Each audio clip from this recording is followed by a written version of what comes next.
कृष्ण पांडे मेरा नाम है और मैं न्यायाधीश रहा हूँ और राज्यपाल का सलाहकार रहा हूँ और भी बहुत बड़े बड़े पदों पर रहा हूँ। और मैंने इस्तीफ़ा देके 96 में मैंने इस्तीफ़ा देके और समाज सेवा के काम में लगा हूँ। अब हम लोग इधर कई जो भारत की गरीबी है उस पर काम कर रहे हैं तो बहुत सालों से।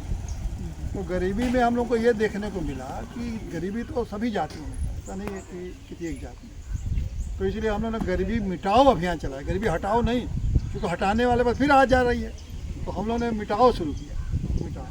मिटाओ में किया कि देखा कि गरीबों को जो हर जातियों की गरीबी देखा, तो उसमें हम लोगों ने जब विश्लेषण किया उसका कि भाई क्या बात है, गरीबी का कारण क्या है, तो बहुत सारे कारण आए, उसके विस्तार में हम नहीं जाऊँगा अभी। लेकिन जब ये देखा गया कि बाकी जातियों में तो गरीबी धीरे धीरे कम हो रही है, यानी कि अगर उनके अंदर 100% गरीब थे पहले 100 लोग, तो उसमें अब 80 हो गए, 20 लोग गरीबी से बाहर हैं। लेकिन ब्राह्मणों में जहाँ 100 लोग गरीब थे, वो 150, पहले 100 लोग गरीब नहीं थे, अमीर थे, अब 150 गरीब हो गए, उनमें गरीबी बढ़ रही है।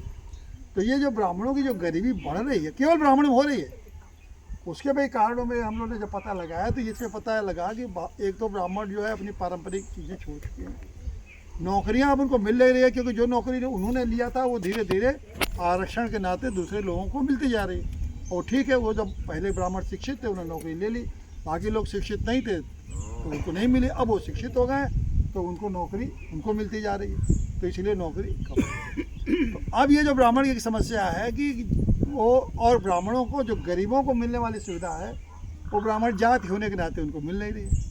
तो दोनों का प्रभाव है कि नौकरी भी गई और गरीबी वाली जो सुविधा है वो नहीं मिल रही है। तो न उनको नौकरी मिल रही है और न गरीबों वाली मिलने वाली सुविधा मिल रही है।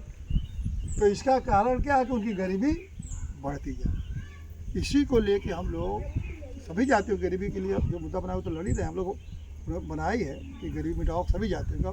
लेकिन जब ब्राह्मणों का ये हालत देखा तो हमने कहा तो रोकना पड़ेगा कि इनकी गरीबी ये नीचे न जाए। ठीक है, जहाँ है हाँ, और धीरे धीरे इनकी भी गरीबी मिटे, लेकिन नीचे तो नहीं जाने देंगे। और खास करके मैं तो निश्चित रूप से, मैं तो संविधानिक नैतिकता वाली पार्टी है और संविधान ये कभी नहीं चाहेगा कि जो अमीर है वो गरीब होते जाए। तो हमने कहा भाई इसको तो हमको हर हालत में, और चाहे हमें कोई भी पार्टी वाला कहे कि ये ब्राह्मण बात चला रहे हैं, ब्राह्मणों के पास जा रहा है, तो कहे, उसकी परवाह नहीं। लेकिन ये संविधान के खिलाफ है कि जिसके पास जो संपन्न थे वो विपन्न हो जाए, वो गरीब हो जाए, तो हम लोग बर्दाश्त के बाहर हैं।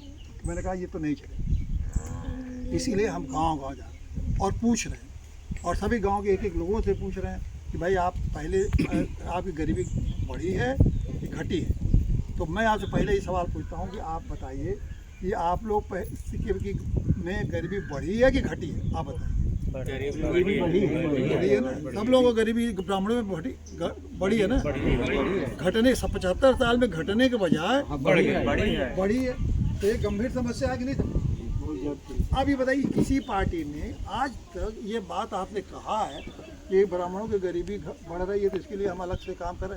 हाँ, नहीं, किसी ने कोई नहीं। नैतिक पार्टी इस मुद्दे को डंके के चोट पर उठा रही है, चाहे किसी को बुरा लगे या भला लगे, या हमें कोई तमाम लोग, राजनीतिक लोग तो उसको नेतागिरी के साथ देखेंगे, तो वो तो यही कहेंगे कि ब्राह्मण बात चला रहे हैं। ये ब्राह्मण बात नहीं है, ये वास्तव में नागरिकों की जो संविधान ने सुरक्षा दी है कि सबको सम्मानपूर्ण जीने का अधिकार है, उसी का हम पालन करा रहे हैं, संविधान की व्यवस्था का पालन। तो ये तो हम करेंगे, आप साथ देंगे आप लोग? अगर नैतिक पार्टी आप लोगों की गरीबी के मुद्दे को उठाए और दूर करने की कोशिश करे तो आप साथ देंगे? मतलब लोग हाथ उठा के पूरा साथ देंगे। हाँ, एक बात। तो इसीलिए हम गाँव जा रहे हैं, ऐसा नहीं है कि आप शहर में लोगों से रहना है और प्रेस कॉन्फ्रेंस करके कह रहे हैं कि हम जा रहे हैं, हम आपसे सीधे मिल रहे हैं। अब एक अंतिम बात, ये राधिका पांडे जी हैं, आप लोग बहुत सेवा करते हैं क्षेत्र में, उनको पहचान करो। इनको मैंने आज राष्ट्रीय महासचिव पार्टी का अब मैं ये चाहता हूँ कि अब ये आप लोगों को तमाम जिम्मेदारियाँ देंगे, आप लोग जिम्मेदारी निकाल के गाँव गाँव तक पहुँचे। और ये जो मिल्कीपुर जो विधानसभा है, किसी दलित को हम लोग खड़ा करेंगे। आप लोगों की नज़र में कोई अच्छा दलित हो तो बताइएगा, उसको हम लोग खड़ा करेंगे। और वो जो है खड़ा करके उससे उसका आप समर्थन करें। आप कल्पना करिए कि अगर मिल्कीपुर में जहाँ 90,000 ब्राह्मण हैं, अगर 90,000 ब्राह्मणों का वोट ब्राह्मण जहाँ जाएंगे मेरे साथी उनके हैं। तो अगर जीत गए आप, हालांकि मैं अगर नहीं ना चाहिए, आप जीतेंगे अगर लग जाएंगे तो जीत जाएंगे तो पूरे देश में ब्राह्मणों की गरीबी की तरफ सारी सत्ता का ध्यान आएगा और उसी देश से आपका उदय, ब्राह्मणों का उदय, मैं कह रहा हूं ब्राह्मणों का उदय, इसमें उदय नहीं होता, इसमें ब्राह्मणों का उदय नहीं है, इसमें ब्राह्मणों का उदय मतलब गिरना है, वही आप कह रहे हैं, अंत का उदय हो, अंत का वो है, समझे आपने। और अगर इसको करेंगे तो 20 साल में आपका ब्राह्मणों का तेजी से गरीबी बढ़ रही है, गांव में आप रहने लायक, गांव में आप रहने लायक नहीं रहेंगे। जब गरीब हो जाएंगे तो गांव में आपको कौन पूछेगा, फिर गांव में आपका जब सम्मान ही नहीं रहेगा तो आप गांव में रहेंगे क्या। अमीर ब्राह्मण तो आपको छोड़ के जा चुके, वो लोग तो सब शहरों में जाके बस गए, उनकी आपको चिंता नहीं। तो आपको अपनी, कोई आपको और चिंता नहीं करे, आपको अपनी ताकत की चिंता करें।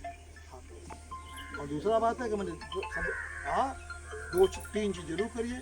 एक तो ज्ञान अर्जित करिए, ज्ञान का मतलब आधुनिक शिक्षा का जितना भी ज्ञान हो अर्जित करिए, साथ साथ पारंपरिक शिक्षा का ज्ञान करिए, तो छोड़िए मत, फिर से शुरू करिए। दूसरी बात, पुरुषार्थ बढ़ाइए, पुरुषार्थी बनिए और सबके लिए सुख की कामना करिए। नहीं सर्वे भवन्ति सुखिनः। देखिए आप सम्मानित भी होंगे, संपन्न भी होंगे और भारत राष्ट्र की, देश की रक्षा करेंगे। एक बार आप बताइए, करेंगे। हेलो, नैतिक पार्टी का नारा लगा दीजिए। पार्टी जिंदाबाद, नैतिक पार्टी जिंदाबाद, जिंदाबाद। पांडे जिंदाबाद, जिंदाबाद। राधिका पांडे जिंदाबाद, जिंदाबाद। नैतिक पार्टी एकता जिंदाबाद।